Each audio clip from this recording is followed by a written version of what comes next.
Nice to see everyone.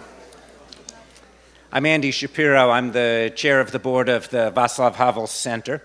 I want to wish you all a happy May Day.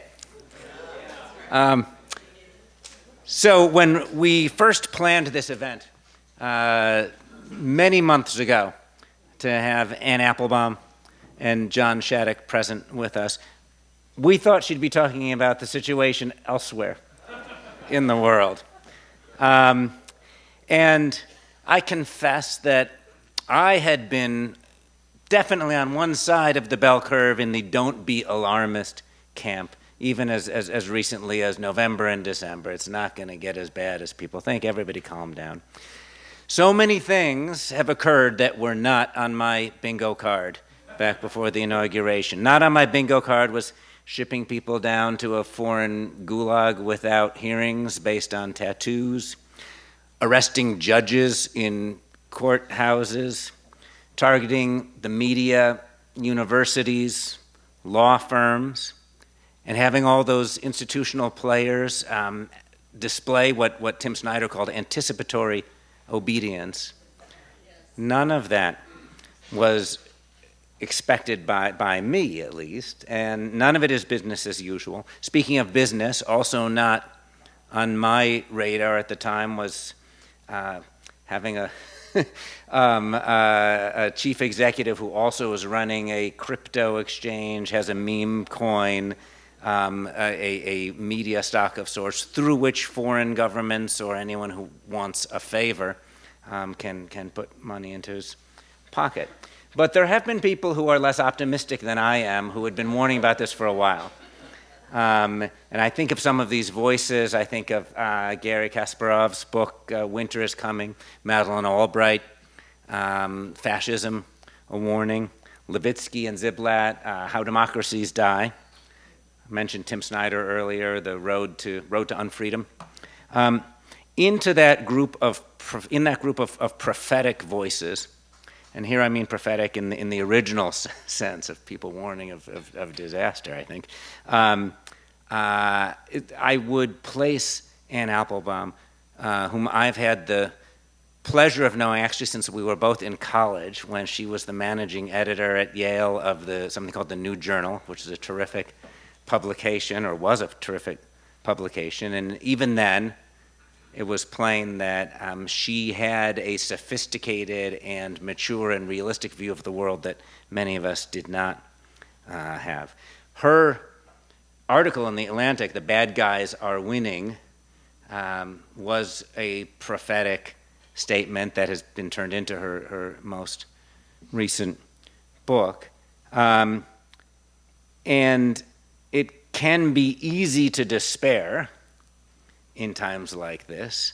But let's think about where we are right now. We're here at the home of the Vaclav Havel Center. As you can see from this lovely poster over here, our mission is to promote democratic freedoms, universal human rights, and the power of the arts to uplift and transform our lives in the spirit of Václav Havel. And if we are feeling a little bit down, and I know Ambassador Shattuck is going to talk about this a little more, but you can think about Václav Havel, who certainly, I think, had more reason to despair or be dubious about the ability to change things and to resist the forces of authoritarianism and dictatorship than we do now. But he persevered, and we will as well. I want to say one or two words about my friend John Shattuck. He was the ambassador to the Czech Republic in the second Clinton administration. He was my predecessor there. I had the good fortune to be there in the second Obama administration. He's always been a very helpful guide, and he is a wise and insightful observer of the world. He went to Yale College. He studied at Clare College, Cambridge, then at Yale Law School, and went on, after working at the ACLU for a time, to be the Assistant Secretary of State for Democracy, Human Rights, and Labor. If there's still an Assistant Secretary of State for Democracy, Human Rights, and Labor, it won't be long before it's gone, I'm sure. Let me know. But in that capacity, he worked closely with another great friend of Havel and of the Czech Republic and Czechoslovakia, Secretary of State Madeleine Albright. on issues ranging from the genocide in Rwanda to the conflict in Bosnia. He was in the Czech Republic at the time that the country was moving into NATO. He then went on to become the rector of the Central European University, a tremendous institution which was based in Budapest, and which gave him a position which gave him firsthand experience of creeping authoritarianism, because Viktor Orban and Hungary made it more and more difficult for the CEU to do its job while he was there. He's now affiliated with the Fletcher School at Tufts and with the Kennedy School at Harvard, and he's most recently the author of Holding Together, Hijacking Rights in America and How to Reclaim Them for Everyone. So Ambassador Shattuck will be introducing Anne, and we'll be participating in a little question and answer with her. But before we go to that, we have a special video welcome from the new executive director of our partner organization in Prague, the Václav Havel Library in Prague, Tomáš Sedláček, and he wanted to say a few words. It's 2 in the morning there, so we're not doing this live. It's by video. Let's see if I can operate this.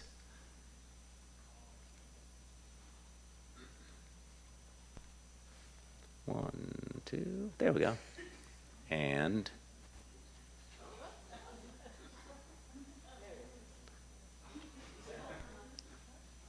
fine looking fellow. Jana, do I push this one more time? Where is Jana? All right.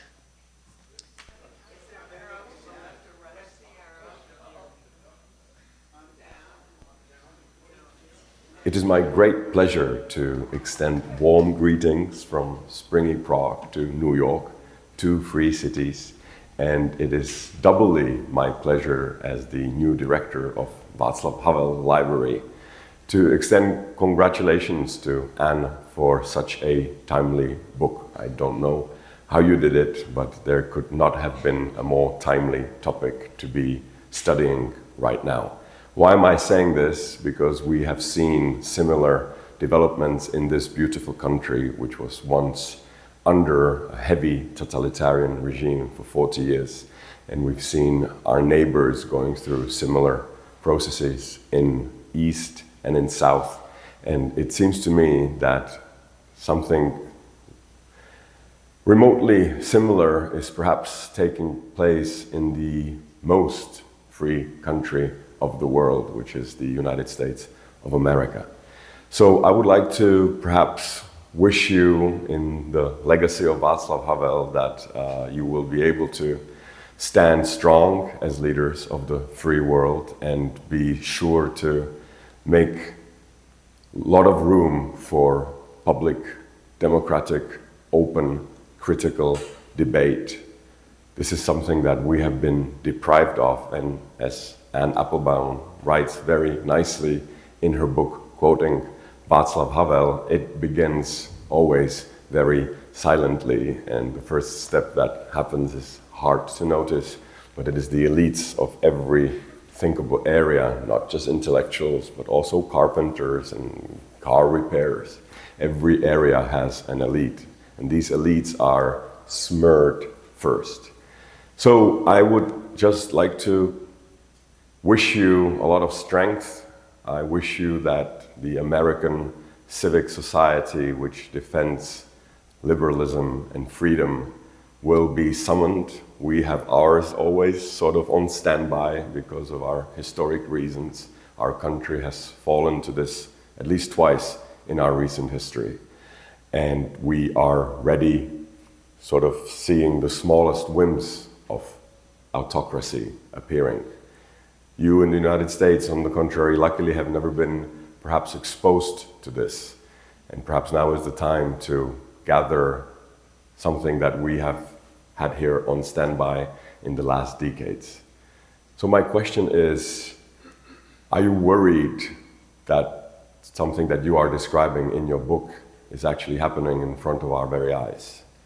And to what degree is Václav Havel, whom you quote very nicely in your book, inspirational in the light of recent events?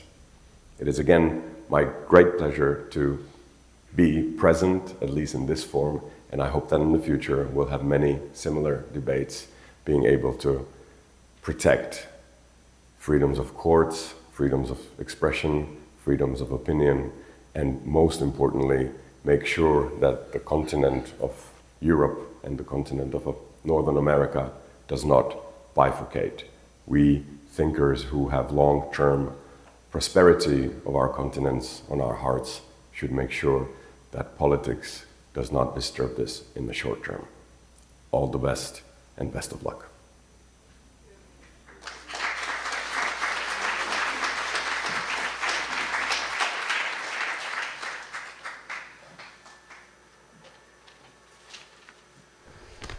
Well, I feel that this is approaching almost a teach-in. It's very exciting to be here with all of you on this this momentous occasion, and especially given our speaker, who I will introduce in just a moment. I think it's widely recognized, as Andy has just done, and Tomáš from Prague, that we are now in the biggest political crisis of our lifetime. It is not a short-term crisis. It is a crisis of democracy under attack and authoritarianism on the rise. And this crisis is different, I think, from earlier ones. And we're going to explore this, earlier political catastrophes. For example, the decades of communist oppression in Central and Eastern Europe, which Václav Havel and probably some of you in this audience lived through. Now, we're very fortunate that our speaker tonight is indeed one of the foremost experts on the authoritarianism of today. And let me, in introducing her, turn to Havel himself. I can't imagine anyone more eloquent than he to make this introduction. As we all know, Havel knew that people felt powerless in the face of rising authoritarianism, paralyzed often by the fear of retaliation, the proliferation of lies, and the weight of propaganda. But Havel also knew, and this is the good news, I think, and it's a good news that we need to bring from him, that the powerless had more power than many of them realized at the time. And in his most famous book, The Power of the Powerless, which we all know, he tells the story of a greengrocer who, out of fear and habit, displays every day in his shop window a government placard with a slogan that he secretly detests, and the placard says, "Workers of the world unite." And one day, the greengrocer sees that a similar sign has actually been taken out of his neighbor's shop. And he decides to take the placard down himself. And when the greengrocer and his neighbor make that decision, the regime's control begins to erode, not through revolution, but through an act of courage and resistance that inspires others to do the same thing. So that is really Havel's message to us, and he writes that the power of the powerless makes the influence felt by being true to itself, and it can issue forth in a political act, in a social movement, in a conflict inside an apparently monolithic structure, or ultimately in a transformation of the political climate. And if he were with us today, I think Havel might point to the resistance of a civil society activist who organizes a demonstration, or a government worker, or a federal judge, or a university president as the modern equivalent of the greengrocer. So drawing on Havel's words and recognizing above all that we need to understand the crisis that we're in order to learn how to resist, it's a truly great privilege to introduce Anne Applebaum. As you've heard, Anne is a prize-winning historian, a staff writer for The Atlantic, and a senior fellow at the Johns Hopkins University Agora Institute. Her widely celebrated books include Gulag, A History, which won the 2004 Pulitzer Prize for Nonfiction, Red Famine, Stalin's War on Ukraine, which received the Gelber and Cooper Prizes in 2017 and 18, and Iron Curtain, The Crushing of Eastern Europe, 1944 to 1956, which was a National Book Award finalist in 2012. These books have appeared in more than 24 translations in all major European languages. Her latest books are the New York Times bestsellers, Twilight of Democracy and Autocracy, Inc., The Dictators Who Want to Run the World. She's lectured widely at Yale, Harvard, Stanford, Columbia, Oxford, Cambridge, London, and universities throughout Europe. She was a Washington Post columnist for 15 years and a member of the Post editorial board, and earlier she was deputy editor of The Spectator and a columnist for several British newspapers. So please join me in welcoming Anne Applebaum as our inaugural Václav Havel lecturer. Anne?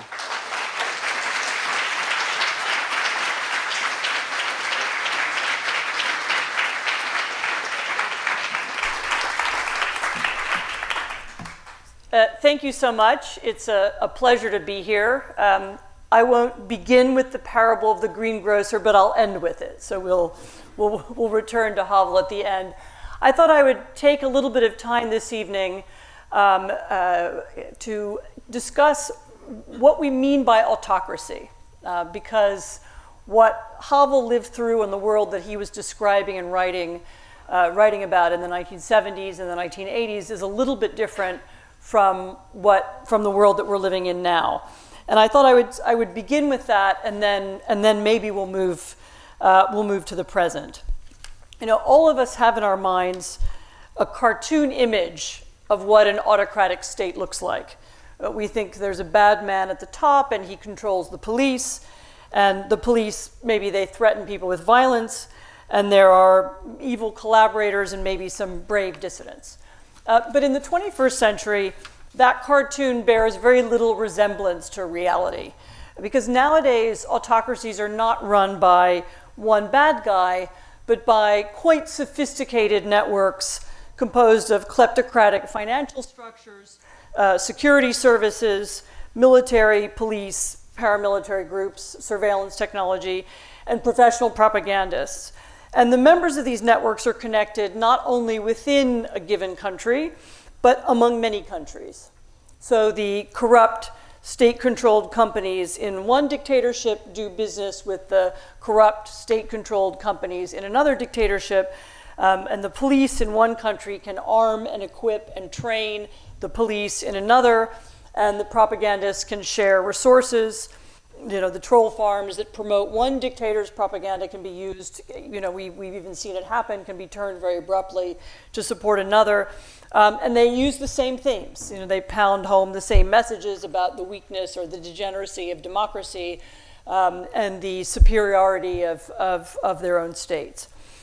To be clear, that this is not to say that there's some kind of super secret room like in a James Bond movie where bad guys all meet, and nor is it the case that they have a unifying ideology.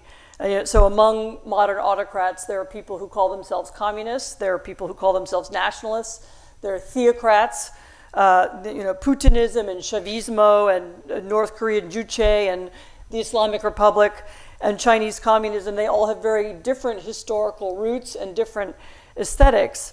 And they don't have a leader either. Washington has always liked to talk about Chinese influence, but actually what really links the members of this club is a common desire to preserve and enhance their personal power and especially their wealth.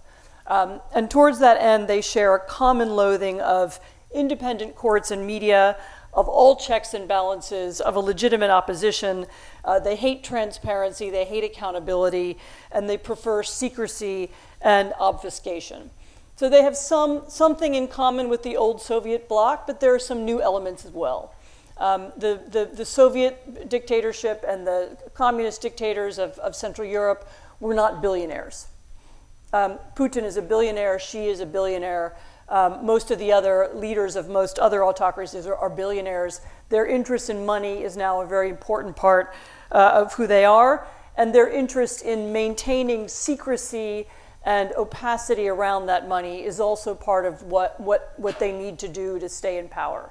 And when they are pushing back against democratic narratives and against the ideas of government accountability, that's part of why. So unlike military or political alliances from other times and places, the members of this group don't operate like a bloc. But more like an agglomeration of companies. And that was how I got the title for my book, Autocracy Inc., Autocracy Incorporated. And so their links are cemented not by ideals, not by some kind of ideology, but by deals, literally. Deals that are designed to take the edge off Western economic boycotts or to make them personally rich. And that's why they can operate so easily across ideological and geographical and historical lines. I'll give you a couple of examples of how this works. So here's one. I think there's some Venezuelans here tonight, so I'll use Venezuela. Venezuela is an international pariah. So since 2008, the EU and Canada and the US have all had sanctions on Venezuela. It's very difficult for Venezuela to trade with anybody. Theoretically, Venezuela is isolated. It has no contact with the outside world. But in practice, it does. Nicolas Maduro's regime receives loans as well as oil investment from Russia. Turkey facilitates the illicit Venezuelan gold trade. Cuba has long provided security advisors and security technology to the Venezuelan leadership. The Venezuelans use online surveillance technology and apps that help control people that come from China. The international narcotics trade keeps individual members of the regime well supplied with designer handbags. Even Iran, which is a country sort of almost as far away from Venezuela geographically and historically and ideologically as you can imagine a country to be, has a deep and interlocked relationship with the Venezuelan regime. They sell oil technology to the Venezuelans. They've helped them enter the world of illicit black market trading. In return, the Venezuelans have, among other things, given visas and helped facilitate the travel of Hezbollah and other Iranian proxies around the world. So, so there's a relationship between two countries that don't have any ties except that they share this sense of outsiderness and this desire to break the law. Leopoldo Lopez, who's a former mayor of Caracas, who now lives in exile in Spain, has famously once observed that Maduro talks a lot about the supposed help that the Venezuelan opposition gets from Americans, but it's really nothing comparable, doesn't compare in any way to what Maduro himself has received from the autocratic world. So the autocratic world helps keep that regime in power. And to be clear, Venezuelan opposition has charismatic leaders. They have dedicated grassroots activists who have persuaded millions of people to go out on the streets. Venezuela had an election a few months ago. The opposition, not only did the opposition win, it was able to prove that it won. They collected the tallies from voting booths around the country. They demonstrated their victory, and yet they did not manage to achieve a change in power, and that's because the people of Venezuela aren't fighting their own regime. They're also, in fact, fighting multiple autocrats in multiple countries. And above all, they're fighting people who have inured themselves to the feelings of their countrymen, as well as the feelings and opinions of everybody else, because Autocracy Inc. doesn't give just money and security to its members, but also something that's less tangible and just as important, which is the sense of impunity. They don't feel they're obliged or beholden to anybody. So they're impervious to international criticism. They feel no shame about the use of open brutality. And this has been most dramatically shown in Russia. Russian troops don't bother to hide the torture chambers they've built in occupied Ukrainian territory or the mass graves they've created. When they invaded Ukraine in 2022, part of the purpose was to demonstrate the world that they don't care about the laws of war. They don't care about the UN Charter and its rules about borders. They're not interested in any form of international law. They don't care about the norms of Europe. The idea that since World War II, we don't change borders in Europe by force. But they're not alone. I mean, the Burmese junta is unashamed to murder hundreds of protesters, including young teenagers, on the streets of Rangoon. The Chinese government boasted about its destruction of the popular democracy movement in Hong Kong. This is an open display of contempt for any form of opposition to their regime that is also a little bit different from the Soviet, from the Cold War era, rather. So the Soviet Union was interested in how it was perceived in the world and would bend over backwards to demonstrate falsely at the UN and other places that it was a law-abiding state. This layer of hypocrisy, if you will, is now gone. At the extremes, this kind of contempt can even devolve into what a friend of mine, Srđan Popović, who's a democracy activist, started in Serbia, what he calls the Maduro model of governance, just to use Venezuela again. And what he said is that autocrats who adopt it are willing to see their country enter the category of failed states. So they will accept economic collapse, isolation, and mass poverty, just as Venezuela has, if that's what it takes to stay in power. I mean, that was the model that Assad had applied in Syria. It's what Lukashenko is preparing in Belarus. It's what the Taliban leadership had in mind when they occupied Kabul, and it may be where Putin is taking Russia. So their goal, when they think about their countries, is not to create prosperity or well-being. Their goal is to enrich themselves and their families and to stay in charge. Now, and this is where the story gets a little bit closer to home, because how is it that, I'll start with how is it they've achieved so much impunity? Well, part of it is that they persuaded for a long time so many people in other parts of the world to go along with them. Let me just go back for a moment in time and tell you that in 2015, in the spring, I helped publish a report on the Russian use of disinformation in Central and Eastern Europe. And together with a colleague, some of you might know, Edward Lucas, he lived for a long time in Prague, I took it around Washington and Capitol Hill and the State Department, and we showed it to anybody who would listen, and there was a kind of polite interest. We're very sorry that Czechs and Slovaks are having these problems, but it can't happen here in America. A few months later, it did, as famously in 2016. I mean, the undeniable thing that happened in 2016 is that Russian trolls operating from St. Petersburg tried to shift the outcome and change the conversation around an American election, much as the same way they do in Central Europe, using fake Facebook pages and Twitter accounts and attempting to infiltrate groups like the NRA, sharing hacked material from the Democratic National Committee with WikiLeaks and helping turn that into dozens of conspiracy theories. And instead of rejecting this interference, and instead of pointing out that this was undemocratic or illegal, the Trump campaign famously welcomed it. And if it's what you say, I love it. Remember that? Don Trump Jr. wrote to an intermediary who he thought had access to damaging information about Hillary Clinton. But I'm actually not quoting this in a spirit of partisanship, because that response was consistent not just with his family's behavior, but his industry's behavior over the previous 2 decades. So in 2008, Trump's son told a business conference that Russians make up a pretty disproportionate cross-section of a lot of our assets.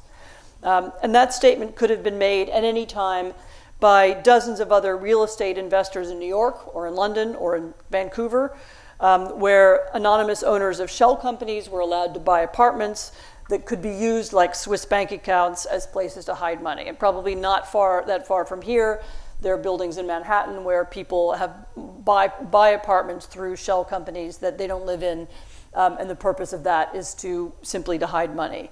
And thousands of these kinds of purchases enriched Americans and Europeans, as well as the children of Chinese oligarchs or African oil magnates. And all of them participated in this shadow world of secret finance, which is the kind of normal milieu of Autocracy, Inc.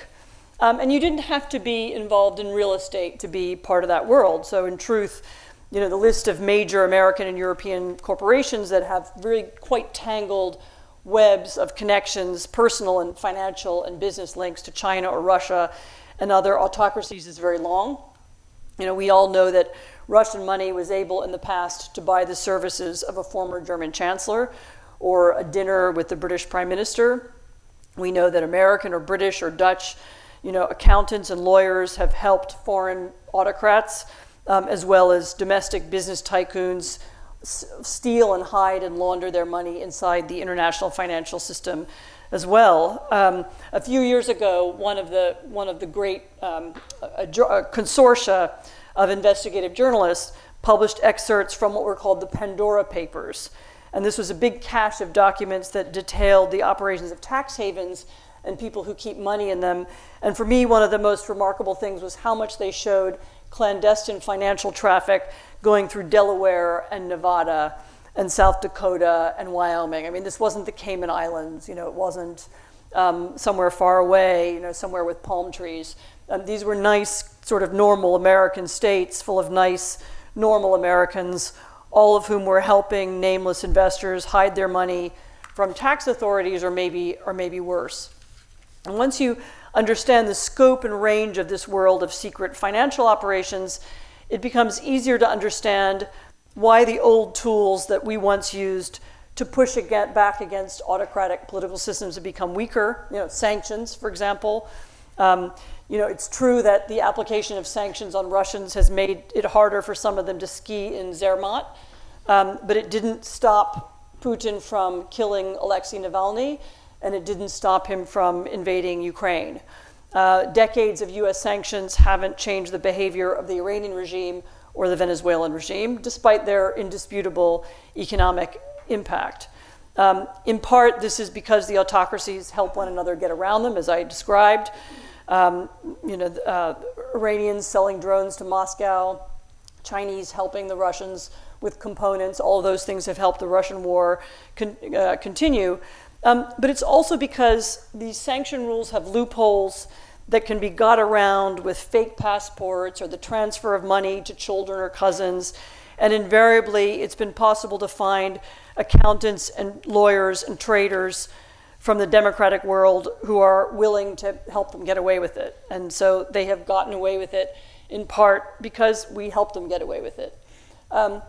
This story is really partly a way of saying that some of what we're seeing in the current Trump administration, Andy referred to the Trump's ownership of a crypto company that can be used in effect to pay him bribes, the conflicts of interest of somebody like Elon Musk, who has been both controlling and overseeing regulatory bodies that regulate his own companies, as well as bodies that subsidize his own companies. The number of laws that the administration has announced will not be enforced, laws on transparency, laws on Foreign Bribery Act won't be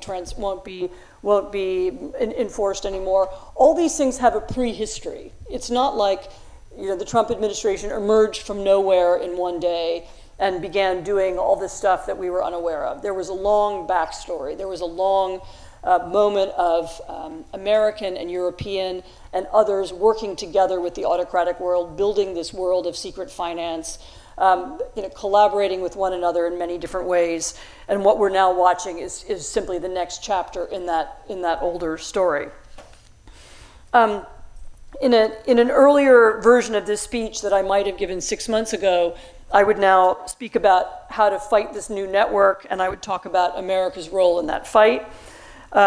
Here's where this is probably the biggest change that we need to acknowledge, which is that the United States is no longer, for the moment, is not going to be the leader in the fight against Autocracy, Inc., neither pushing back geopolitically against the autocratic world, nor pushing back against this, as I said, the wave of financial corruption, which we now have inside our own administration, nor will they be pushing back against the narratives that the autocratic world uses, the the argument that democracy is weak and divided and degenerate, and autocracies are stable and safe. All those things, we won't be the leaders anymore, at least right now. That doesn't mean, though, that there is nothing that can be done. In my book, I speak a lot about coalitions. And I still think that coalitions of different kinds are how we fight back inside the United States and how we work with others around the world also to fight back.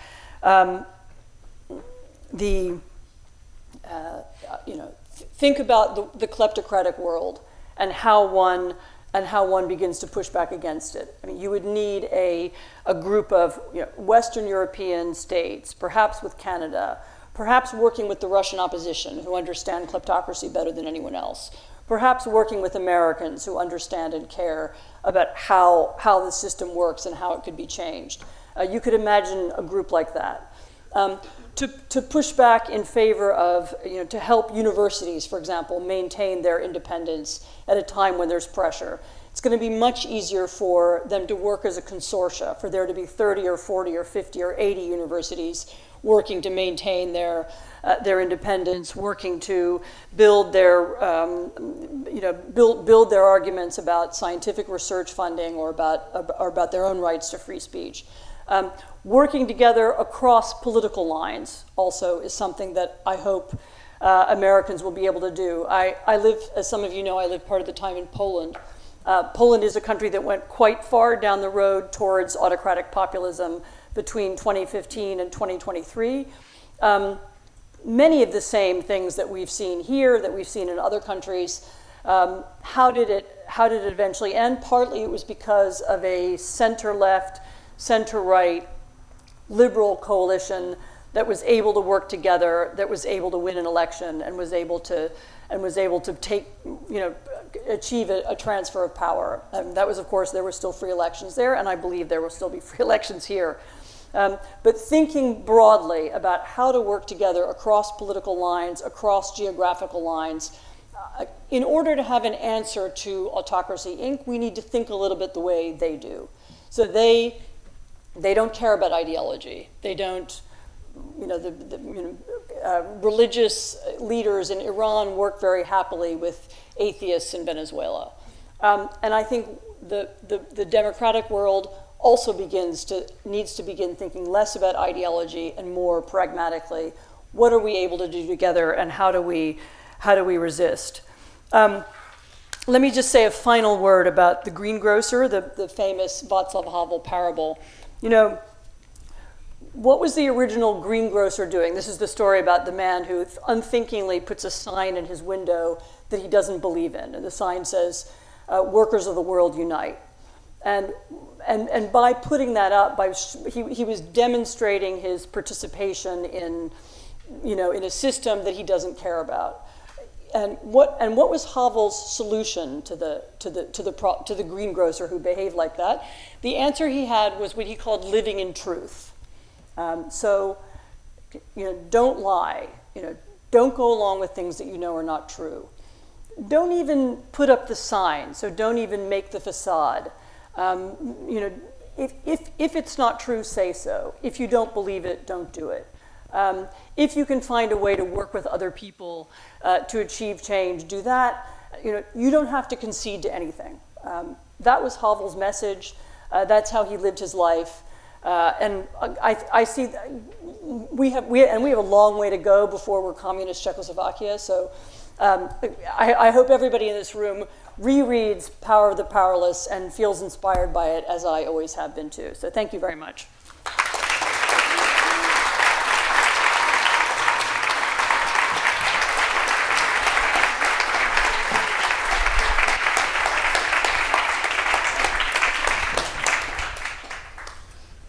Thank you, Anne, so much. It must be so complicated to be speaking about this topic as frequently as you are, because everything is changing almost every day. That isn't to say that the themes are changing, but the realities on the ground, as you pointed out just now, 6 months ago, you were giving advice about how the how the U.S. could be the leader of pushing back on these new autocratic regimes. And now, indeed, we're in a position where we need to take advice. So I want to pick up on some of the very useful comments that you were making toward the end about the advice you would have for countries and for individuals within countries, and particularly for the U.S., as we now look at ways of being resistant and hopefully somewhat resilient. Now, I guess maybe we could start by just looking at the influence that Viktor Orban has had on Donald Trump. And Orban has given a lot of advice to Donald Trump, and Trump seems to be taking it. What is it that we can learn from the fact that Trump is, as part of this autocratic network that you so eloquently paint, what can we take from Trump's susceptibility and interest in Orban's model? What is it about Orban's model that's particularly attractive to a rising authoritarian in the United States? So what's attractive about Viktor Orban, not just to Trump, but to people around Trump? Sorry, I have a terrible echo that I'm hearing. Is that you're trying to fix it? Okay. I keep trying to sit in a different position so that I'll. Sorry. That whine, high-pitched whine. Yeah. Yeah. We could switch to handheld mics if you want. Anyway. Yeah, we could use the handheld mics anyway. Yeah. Sorry. No. So what is attractive to Trump and even more so to people around Trump? I'm not sure that Trump fully understands who Viktor Orban is or cares all that much, but people around him do understand who he is, and there have been contacts between some of his close associates and the Hungarians for some time. What they admire is the fact that Orban was a legitimate, democratically elected leader. I mean, without any question, he won a huge landslide election, actually much more definitive than our election last year.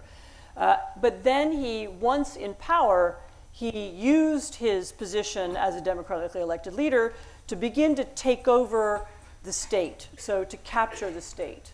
And I've heard him say what he did. He does not shy about describing how it was done. He talks about first putting pressure on the media. You can't have contradictory messaging. And he did that not through censorship, but mostly through financial pressure on Hungary's newspapers and television.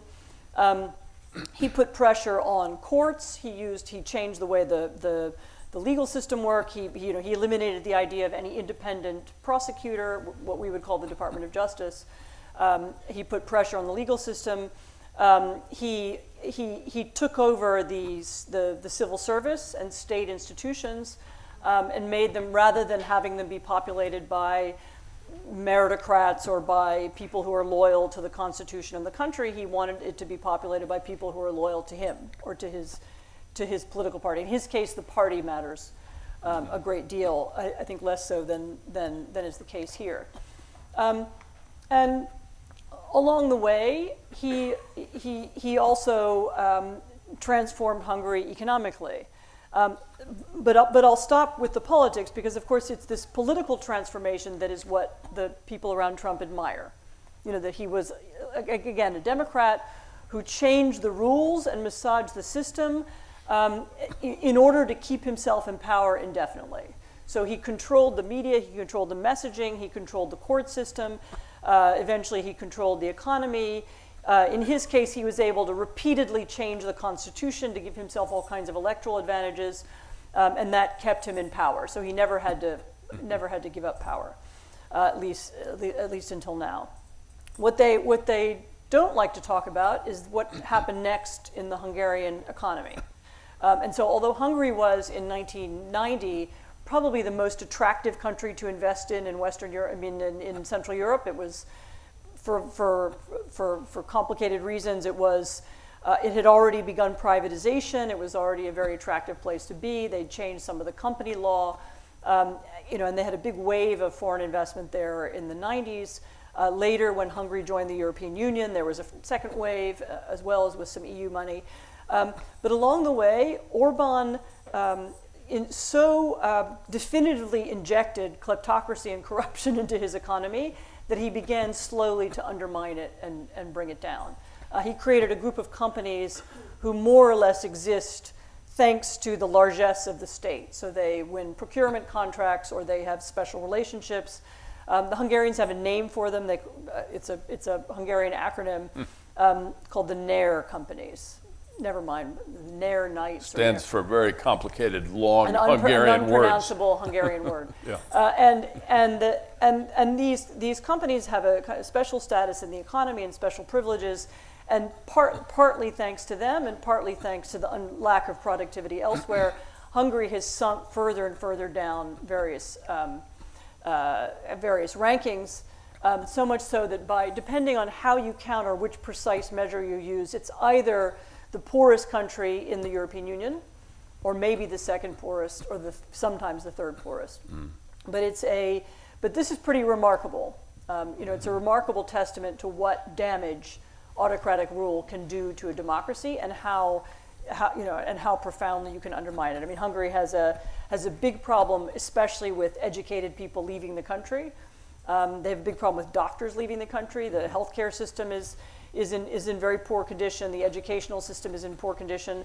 And to be clear, Hungary is not an autocracy like Russia. It's not. There's very little violence involved in running the system.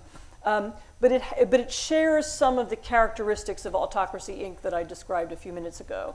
What are its leaders interested in? They're interested in themselves. And who's the biggest beneficiary of Orban's economic decisions? It's Orban's son-in-law, who's now one of the richest people in the country. And they're more interested in that group and in their immediate friends and family than they are the prosperity of Hungary and Hungarians. And that's always the key sign. Are the leaders interested in everybody and the prosperity of the nation, or are they interested in their clique, their friends, maybe their political party, and their family? And so that's what's frightening about the Hungarian comparison. But it's interesting as you describe the Hungarian situation and what Orban has done very successfully over 15 years. So he's hardly flooded the zone as Trump has done here. He's done this carefully over 15 years. What I think would concern all of us who are watching what's happening in the United States is that the United States is a huge country, 30 times bigger than Hungary. It has a long history of democracy. That has made it somehow vulnerable to the kind of ideas that Orban has managed to convey to at least the intellectual base of the Trump movement.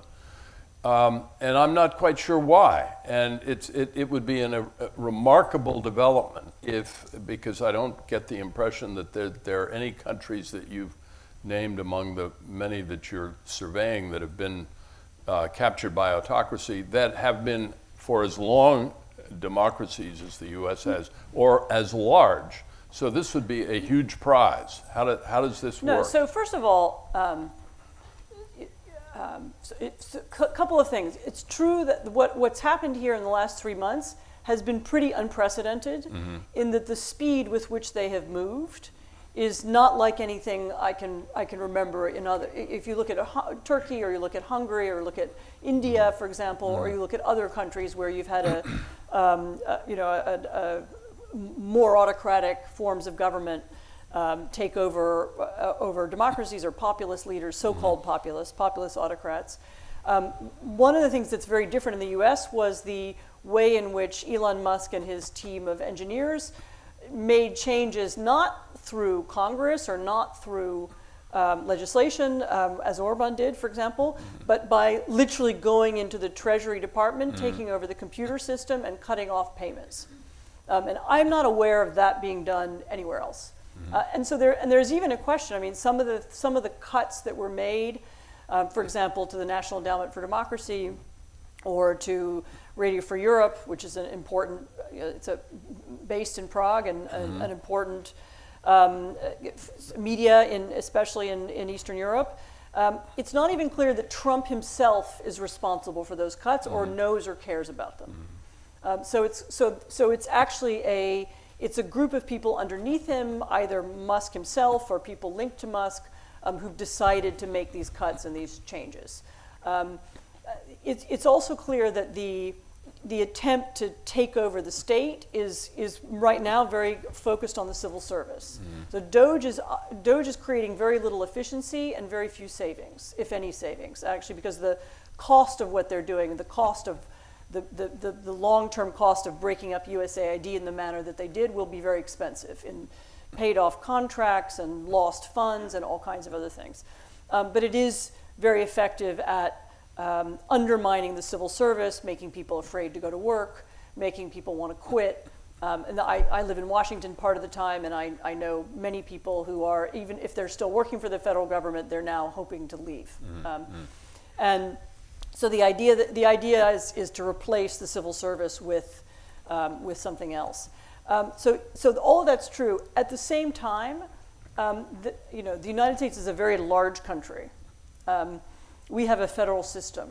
There are other centers of power outside of Washington. There are state capitals.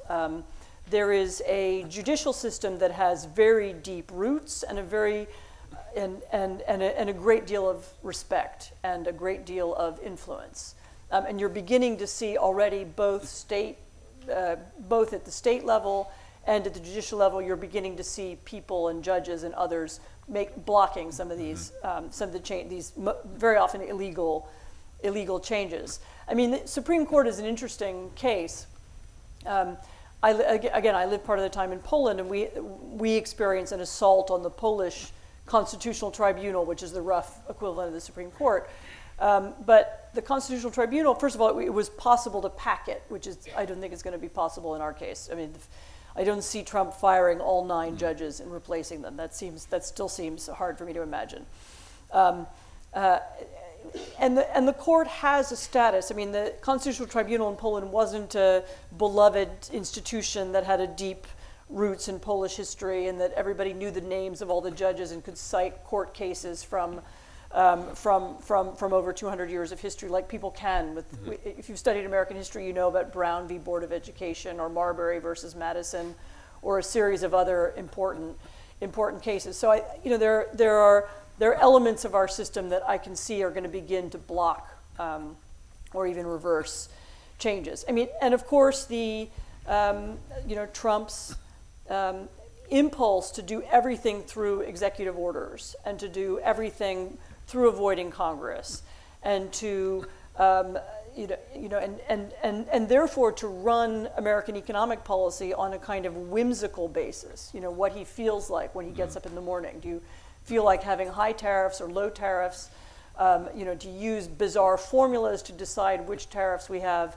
I mean, you can already begin to see the impact of that. I don't have to tell everybody here how that's affecting people. So, I can see how although they're moving faster, much faster than Orban ever did, they're also creating resistance, and they're also beginning to hit roadblocks. Some of which Orban was too clever was clever enough rather to avoid. So one of the models that you've put forward in Autocracy, Inc., and you mentioned again tonight, for governance as a new autocrat is the retributionist model. That is to say that where you're really going to exact a cost on your political enemies and you're going to make them pay in whatever way they have that you can. And this seems to be a pretty major theme of the Trump presidency. And one of the big questions, I guess, based on everything you've just said in terms of the size of the United States and the possibilities of various pressure points beginning to emerge, is whether people who were previously afraid are now going to start coming forward, and is Trump going to have less power to exercise exact retribution against his enemies? Take, for example, if I may, the Republicans in the Congress, particularly in the Senate, who've so far lined up in lockstep behind him. So, I mean, one of the reasons Trump has been able to do what he's done in the last 3 months is precisely because the Republicans in the Senate and the House have decided not to oppose him, and they've decided to give up what is actually constitutionally their power to make decisions about taxes and about budgets. So tariffs are taxes, and with a stroke of the pen, they could say Trump is right now using an emergency order to justify his use of tariffs, and Congress could stop him if they wanted to. Congress also, these programs that are being cut and these civil servants who are being fired from regulatory agencies, those are all agencies and programs that Congress created. So Congress created them, Congress funded them, and so Congress would have a right to insist that they remain. And so obviously one of the big political questions, maybe the most important political question for the next, year and a half, is will Congress begin to recover its power, and will it begin to play the role of checking and balancing the president that the Constitution mandates it to do? And that actually by itself would restore us to some kind of equilibrium. And then just, Trump's personality wouldn't change, or his desire to get back at his enemies, or his, whimsical attitude to tariffs. But there would be, another constitutional body that would be in a better position to check and control him. When and why and how that might happen, obviously, I don't know. I mean, I'm guessing that, particularly the House, where people face re-election, in how many months is it? 18 months? 18 months. 18 months. Yeah. That they might, 6 months from now or 8 months from now, might begin to worry that that the president's actions will affect their political careers. So, I mean, that's how the system is supposed to work, and that would be the most important change. In a few minutes, and prepare yourselves, I'll go out to the audience for questions, so think of any that you may have for Anne, but let me pursue another line with you first, Anne, before we do that. One of the fascinating aspects of your work is and I don't know any other person studying authoritarianism and autocracy today who's showing this network of connections among the various autocrats. You referred to this frequently in your remarks. The network, I think, from the point of view of the United States, it's most interesting, is essentially a network of enemies of the United States. Putin at the top of the list, perhaps, and maybe others with whom Trump is fascinated, about whom he's fascinated, who otherwise are acting very much against the interests of the United States. But let's take Putin alone. How do you go about analyzing the relationship between Putin and Trump? Is it simply two autocrats who kind of admire each other, or is there more to it than that?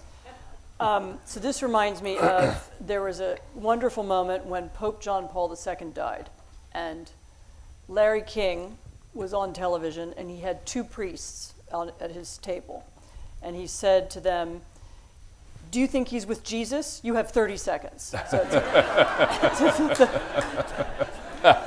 it's like, I don't know, how much time do you have to answer that question? Right, that's good. So it's not an easy question to answer briefly. Clearly, Trump has had an obsession with an interest in Russia that goes back to the 1980s. In 1987, he took out these 3 full-page ads in American newspapers, calling on, he took a trip to Moscow, he came back, he took out these ads, and in the ads, the ads were about the U.S. wasting money on allies. So this is a familiar theme. So he's been talking about alliances being a drag, the democratic world being a problem for America. He's been talking about these things for 30, 40 years. So this is not new. His interest in Russia, in doing business with Russia, is also long-standing and very old. We know His sons have told us, and we know from other sources, that many of the investments in Trump buildings and condos were via shell companies at a time when the shell companies were very often Russian. So he had a lot of Russian money went into his real estate business. There were a couple of big transactions with Russian oligarchs as well that have been, all of this has been extensively written about. We know that in the 2016 election, the Russians really bent over backwards to try to get him elected. I mean, I won't relitigate that or argue about why, why they thought they were doing it or how effective it was. I mean, it's clear that Trump wanted them to do that. People around him were happy about that. In my mind, I don't care whether you could legally call it collusion or not collusion, but it happened and they were not unhappy. And so there is a long relationship that goes back many years. It may have a financial component in that Trump may feel that the Russians helped him in the past and he owes them something. I mean, this is me speculating. It may have a psychological component. Trump also would like to be like Putin. He would like to rule without checks and balances, without judges, without courts, without the rule of law, without the press. He admires that kind of political system and he would like to emulate it. And he sees Putin as somebody who's strong, who doesn't have to listen to anybody else. He seems to see Xi the same way, actually, and maybe even Kim Jong-un, who he enjoyed meeting so much in his first term. He does have and frequently expresses open admiration for that kind of leader. And so all of those instincts are on the surface. I mean, you don't need a secret explanation to see any of that. You don't need there to be hidden stories or for him to be an agent or anything like that. He has had an economic relationship with Russia, an affinity with Russia, and an admiration for the brutality and the autocracy of Russia for many years, and he's been telling us that. It's not a secret. It's not something that's hidden. I mean, the strange thing is, of course, as your question implies, Russia is, to say that Russia is our enemy isn't just a kind of, rhetorical thing to say. So the Russians carry out regular cyber attacks on the United States. The Russians have, are looking to acts of murder and sabotage they carry out in the United States, sometimes against their own citizens, sometimes against others, but also all across Western Europe, in countries that are allied to us. There's a big problem with Russian ships cutting cables in the Baltic Sea. There are, as I said, repeated examples of cyber attacks, arson, many other things.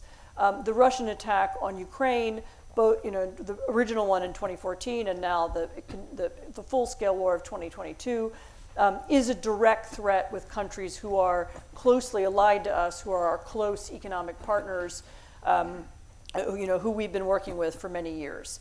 The fact is that so to say that Russia is an enemy is not, it's not just a way of talking. I mean, Russia is a cause of creates financial and military and security and other forms of strain for us and for countries that we've long worked with. The fact is that Trump is not bothered by any of that. That's the most both damning and fascinating aspect of the analysis, not just yours, but many others are making that analysis, because it does seem, and we don't need to pursue this too far, but it does seem that almost everything that Trump is doing vis-a-vis Putin is really to try to attack American democracy and have Putin as his ally in doing that. We have words that describe this in the law. I'm not sure I want to pronounce one, but the one word is treason. Now, I'm not suggesting that there's treasonous behavior at this moment, but on the other hand, if you're acting consistently against the interests of your own country in working with another country which is also acting against your interests, it gets problematic. No, I don't disagree at all. From his point of view, his interests are American interests. So what he wants to do, this is how he understands the role of the president. This is not what it says in our Constitution. This is not how the founding fathers conceived the presidency, or really how anybody prior to him conceived the presidency. Certainly not in contemporary times. But he conceived the presidency a little bit like a monarchy. I am this, I am the state. What I decide is American policy, and therefore it's good for America. So I'm not sure that he would make that distinction in his mind. And he now, unlike in his first term, when he was surrounded by people who did understand what were America's interests and what are American security interests, he is now surrounded by people who are willing to go along with whatever he says. Yes. That's the big difference between this Trump term and the previous one. It is exactly, I wrote about this in, The Atlantic had a cover story, which was actually just a list of things we thought Trump might do, published in 2024, and I wrote the piece about NATO, and it more or less described what's happening now, that he might seek to undermine NATO, not necessarily through some grand act, he's stomping out of the room or ripping up the treaty, but simply by undermining the credibility of the alliance. But that's what he's instinctively always wanted to do, as I said, since the 1980s.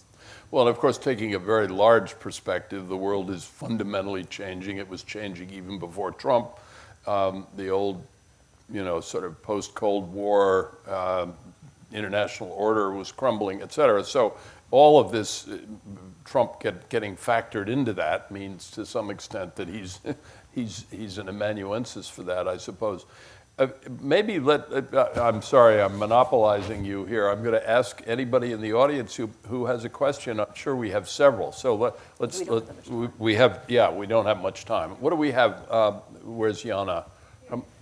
How much time do we have?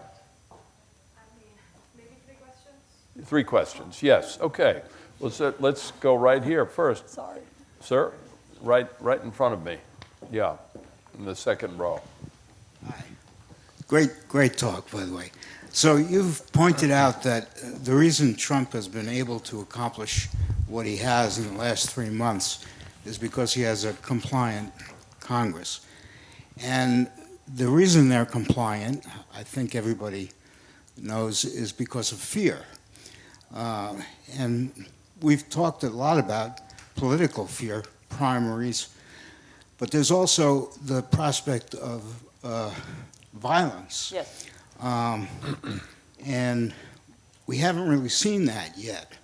I'm just wondering what your view is on whether that's a real threat, because there is a MAGA base out there that is well armed and ready to come to the defense of their president.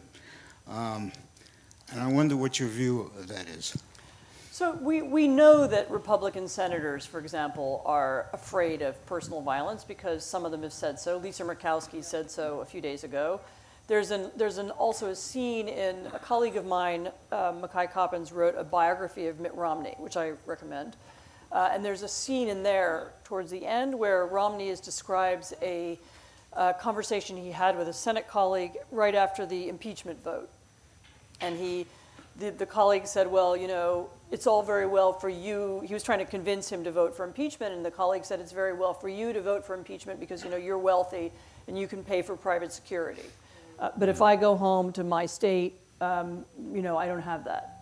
And so we know that there is, among people who come from red states, and that there is a lot of fear that if they go against Trump, they'll suffer either politically or in person. And of course, there have been small episodes of threats and political violence. I mean, for example, to people, Arizona election officials, the journalists in places like Tennessee who I've met and spoken to. So we know that it exists so far on a low level. So it's definitely a real threat.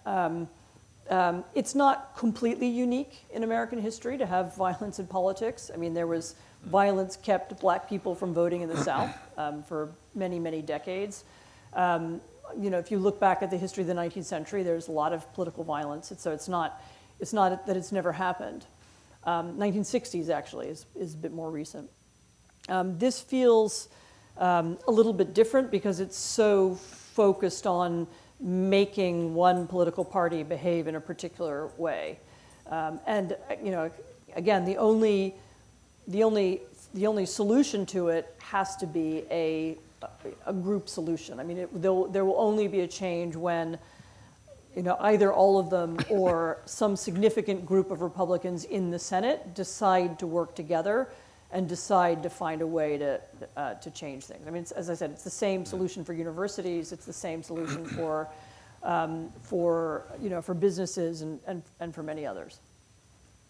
So let's take two more, and we might take them together if we could. Just one here and one over there, so we get on this side of the room. Thank you. If you could just do them one after the other. Thank you. Can you comment on the attack of the federal government on science, and particularly on the STEM fields? And because these fields are by their nature unpolitical, and I don't think it was anything anyone had predicted, and it's not necessarily typical for autocracies elsewhere. And so how does this fit in? So you said attack on science, and I didn't hear what the second attack on the STEM fields, medicine and STEM, science, technology. STEM. Yeah. I heard stamp, and I was like, what is that? Okay. I was like, is there something wrong with the post office? Stamp. Should we get one more, and then you can do them together? There was one over here. Oh, all right. Okay. Yeah, I'm afraid there were a lot of questions. All right. Predictably. Sorry. You have to have one woman, I'm sorry. Thanks. Yeah, we should could have four, probably but- balance it out then. There were probably half a dozen key points that laid the ground for the Trumpification of America. And I want to just ask you about one of them, which is really the flip side of the autocracy and coin oligarchy as a political party. Because we allowed so many oligarchies, very, very powerful, wealthy people to emerge in this country with direct control over more than simply the business they ran. How does that get rolled back? And is that rolling that back a prerequisite to rolling back this Trumpism? Those are both really good questions. I mean, on... Sorry? Yeah. We'll get one more, if we could. All right, Ellen, you go ahead. Yeah. Sorry, Anne. We're just trying. So the attack on science is really, I agree that it's extraordinary. I mean, it's not unprecedented in the history of dictatorships for them to attack science. I mean, that was a Stalin specialty as well. But certainly, I mean, it's, for example, very different from what you see in China, where they're putting a lot of money into science, or even Russia. So that is unique. I mean, in this case, it seems to me connected to two things. One is one of the things that brought Trump back to the Oval Office was a wave of science and health conspiracy thinking that behind RFK Jr., behind others that were part of the if you would call it the sort of coalition that brought him back, and he is surrounded by people who dislike and have disdain for science, starting with RFK, but all the people who he's populating HHS with, and it's partly a reflection of that. I mean, this is a conspiratorial world. They don't believe science. I mean, RFK said yesterday, I think he thinks every American mother should do her own research and decide whether or not her child should have vaccines.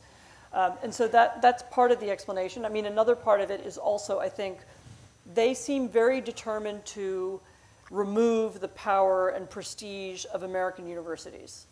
And what are American universities if not, the primary vehicles for science on the planet, really?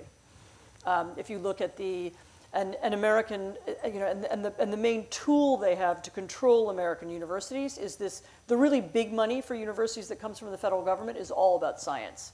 It's not the English department, or I don't know, it's or the gender studies department. That's nothing. What the real money is, biomedical research, the physics labs, all that. That's a lot of money. There's a lot of federal money that goes to it, and that's what Harvard was getting, or MIT, or Johns Hopkins, or Stanford, or indeed the University of Alabama, which has a really big and important medical school, largest employer in the city of Birmingham. So all those universities, if they want to control them, this is the tool that they're going to use to do it. So I think those are the two explanations. But I agree, it's once again, it's an incredible example of self-damage. The damage that they're doing to the stock market, like we can see it. or to the economy rather, we can measure it on the stock ticker. The damage that they're doing to the long-term prospects of the American economy by undermining science, we can't see it. There's no measure published in the Financial Times every day. We can't see it yet. But yeah, I'm afraid that we will. That's my best guess. Mm-hmm. The other question was about oligarchy. No, I mean, that's partly what I was talking about. We allowed the flourishing of a lot of secrecy, a lot of ways of people hiding money. We did also allow a few people and companies to become disproportionately wealthy. And in some cases, those are people and companies who control the information space. There was no attempt made. I want to draw. I mean, I'm not bothered by some people being wealthy, and I'm not bothered by economic competition.